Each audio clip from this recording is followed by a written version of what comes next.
until Awesome. Okay. We will start off with the QC, with the e-learning stuff. I'm assuming that the majority of you know where to go to find it, to find out reporting. There should be links sent out to you. If you do have any problems, email the PSA help desk and we will assist you in any ways we can. Some of today's detail, we're going to be looking at specific countries, and because it shows people's information, the majority of the time I'm using Bosnia, Herzegovina, because they have just numbers of people, and you'll see why, so that I don't share personal information out. So we start off like the beginning, start off where our journey begins is QC, is e-learning, where all of your guys will make sure they need to have completed our e-learning training. For the majority of you, you will be able to see the e-learning summary, which will show you if you've completed, not completed, in progress, etc. The e-learning. The summary is probably a really quick place to look, but the e-learning detail is where you'll be able to see exactly who has passed, if anyone needs to still pass to be able to get calls assigned to them. You'll need to make sure that they do this before the next quarter if you have calls upcoming, to make sure that they can be assigned calls. You can see here, this is where you'll get a percentage score against the different sections of e-learning. If you click the button up here for training, it takes you to a slightly more detailed page, which tells you if they're enrolled, how many courses, and one of the key things is how many test attempts they've taken.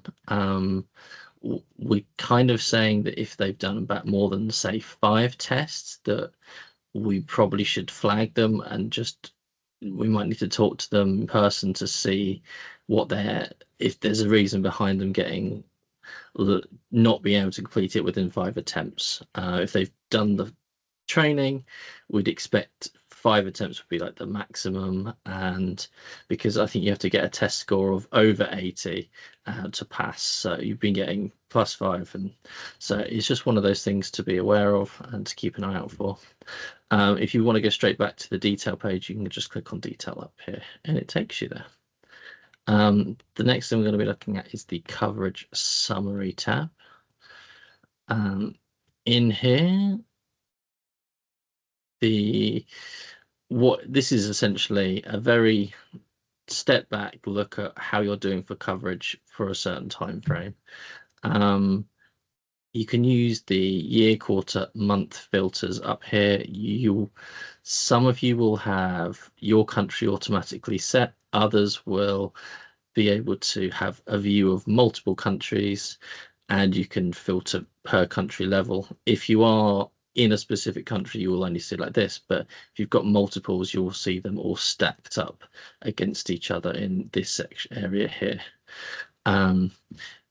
The real detail is within the coverage summary, coverage detail, where you'll be able to find out exactly how many calls have been completed, what calls have been completed, which users have completed them, and how many are effective, ineffective, and how many have left. You can export this detail. You can also expand it so that you can see. There's multiple ways to expand. You can right click and expand everything, or you can drill into or down depending on how you want to view this. So if we drill down, this gives me the exact who the person who completed the call is, what the CRM ID for that call. We're currently looking at any call from any year group. So if we look at 2014, we can see that in that was not a good choice, Q2, and that they were completed, how many calls were completed, etc. When you have outstanding, you'll see that you'll get not completed yet, will show as a value here. You can keep drilling down to get store name and store other details.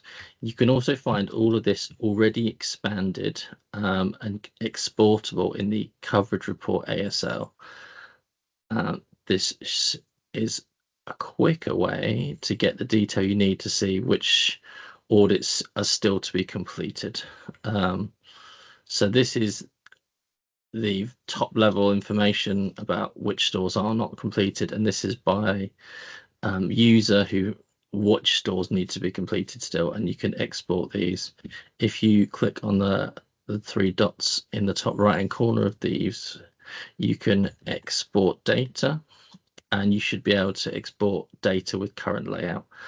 The majority of the time this is what you'll need to use, and you can do this on pretty much every single chart you can see.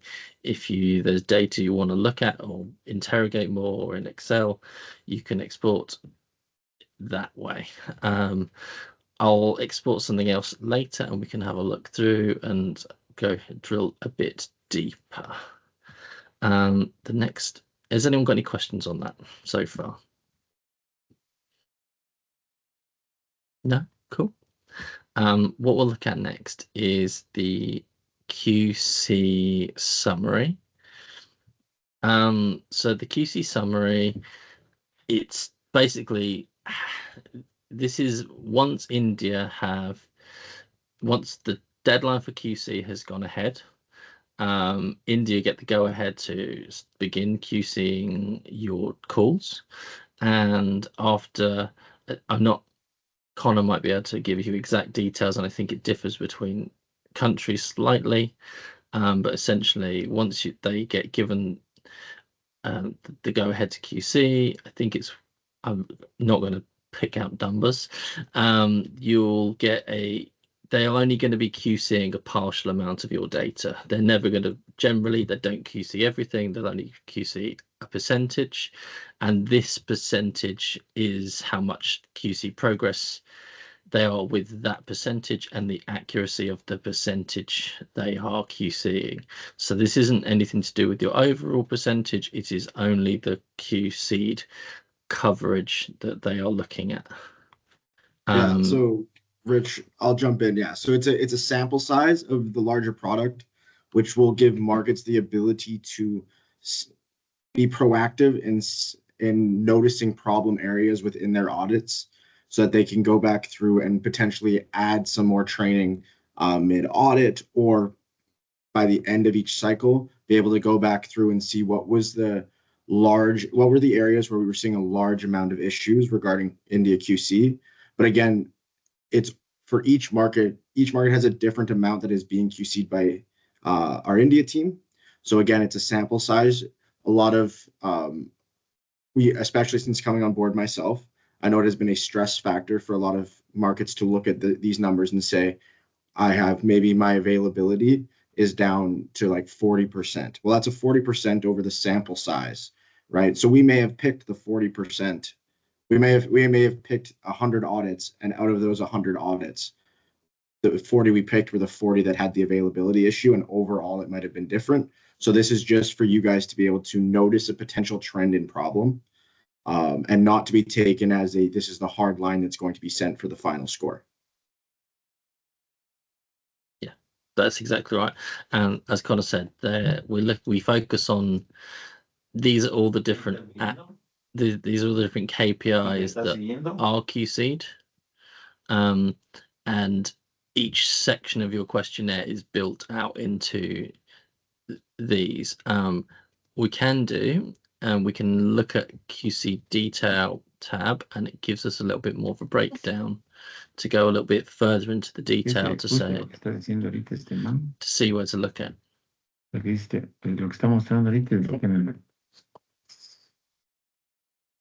Okay, so this is the QC detail tab. This is giving you a little bit more insight into anything that's been QC'd. In here, we've now added the functionality so you can search CRM ID and audit IDs. So if you are aware that it's something that has been QC'd and then there's a discrepancy with it, what you can do is just pop in a audit ID or CRM ID and look into the detail of that call. If we go and drill into some of the details in some of the calls we have here, what you can do, we can download data for specific calls, but we can also drill into a specific call. We're just looking for one where we have a less percentage than is at that one. Oh, where are we looking for? That one, perfect. You can drill through into the audit, detail audit level. So this essentially takes you to the audit that we were looking at. So once you have, we can filter by a person, you can filter by a CRM ID, and then from there you get detail about what was and what wasn't right in the call. In this example, you can see that the Rex response is the response that we've received from Rex, and the QC response is what QC have said is the correct response. And you'll notice that the QC no match, it shows that there's an error. So there was an error in this call, and there's an error with this specific caller. And so you can see you can go very deep into the detail about what the issue was, and you say, oh, there was brand messaging, and the representative said there hasn't been brand messaging, and the QC have said there was brand messaging. And that is across the board for all of our QC questions. So you can start drilling in further about everything you want to look at. You can also, while we're here, you can export, I always said export data like this. That exports all of the detail about QC there. And then you can use this information to notice possible problems you might have with certain auditors, and if you have any problems with auditors or any questions, you can highlight and go, okay, your overall KPI, but then you can see that the additional chill placements, you're at 71%, and you should be over in your accuracy levels for QC.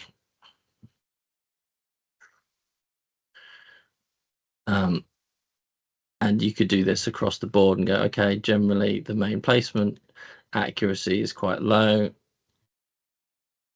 Obviously, this is just an example, but you could go, we need to work on specific areas with specific individuals, and go, okay, our ambient placements is high,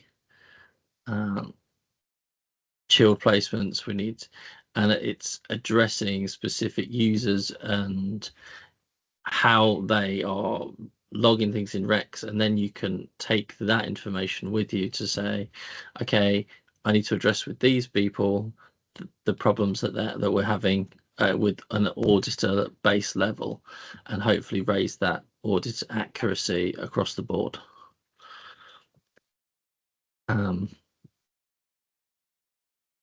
Cool. Then we have the audit correction report.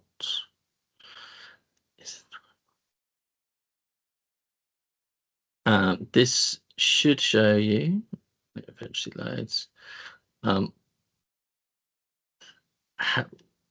how many corrections have been made and in what areas the corrections have been made in the audits that you've taken place in the specific time frame. So you can see that this again shows you the accuracy, but this is based off of the KPIs areas. And yeah, so it kind of gives you, again, it's shown what I just showed you in Excel, but a quick drill down of exactly where you can focus on with specific auditors if you need to raise their accuracy levels. Next, we have the QC no match and QC mismatch reports. Again, this is on the same vein. This is where auditors have made, with QC have made changes to the audits. And so the mismatch is where the number is different. QC have said the number is different to what has been inputted in the audit. So if they've said there's one cashier placement and QC have said there are 0 cashier placements, there's a mismatch in numbers. That's essentially what it means, is saying that I have had to change a number to make the number correct. This doesn't necessarily affect the KPI because that's within a range, but in this, this highlights all the changes where there has been a change, the number of facings or placements, and this does every audit. And again, you can take this, any CRM IDs here, you can take them to the QC detail report, search for them, and look for an exact what has been changed. Look at the pictures and see. This is just a way you can see the mismatching examples. And the same with the no match report. This is very similar to the mismatch, but it's where they've had to change an answer entirely. So it's not changing a number from a 1 to a 2, it's changing everything from a yes to a no. Oh, should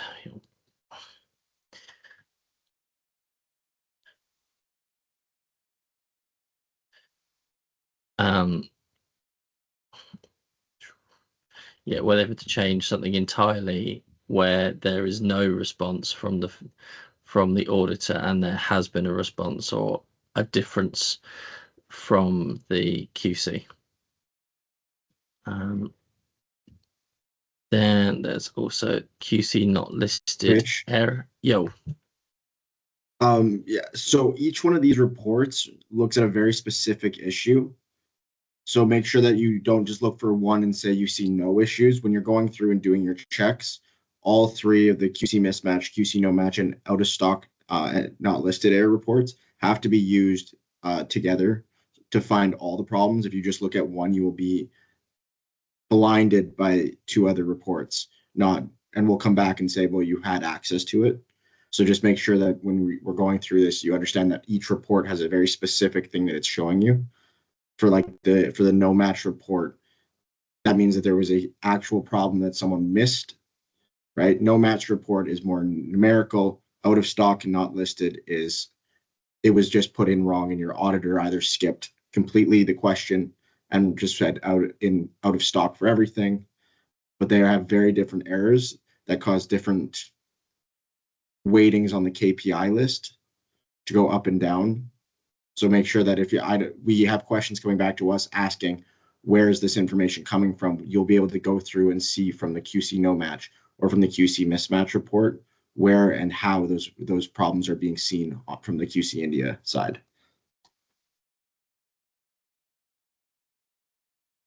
Yeah, that's exactly right, Connor. Like you said, each of these reports balances off of each other. So if there's one error, there's going to be multiple places where that error could occur, and this is kind of showing you that it's not just one place.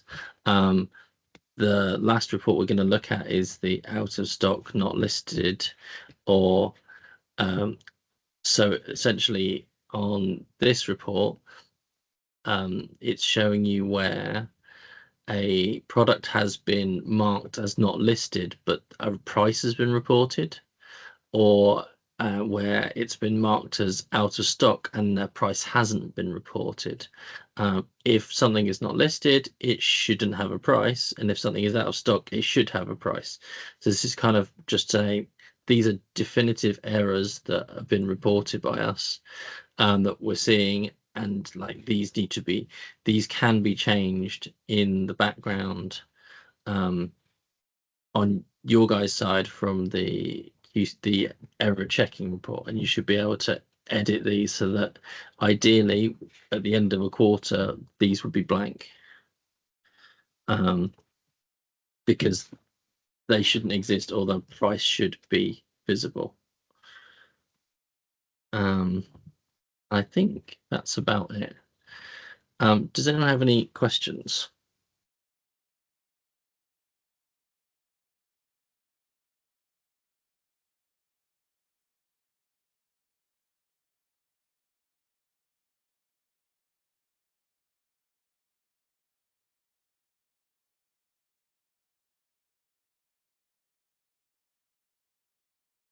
Anybody have anything they want to add or anything they want to ask? Oh. No, crystal clear for now. Okay, no worries. This recording will be available online, and so anyone who needs to rewatch it, refresh it, there's going to be another 3 or 4 sessions as well. If you want to come to those, it's going to be a similar rehashing of this.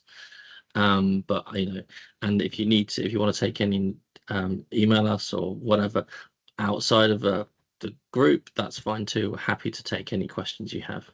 There's also going to be some changes to some of the reports coming up. There's a couple of wording changes to make your lives easier, so it's a little bit more clearer. And I want to make some changes to the gallery so that it's a little bit easier to navigate and a little bit simpler for you guys, so you can just be like, I go to the gallery and I can get everything I need from there. So expect a couple of changes coming soon. There'll be some notes for that too. Okay, cool. Well, it was awesome. It was lovely to chat with you all today, and I'll let me know if you have any problems or need anything. Okay. Okay. Thank you. Thank Richard for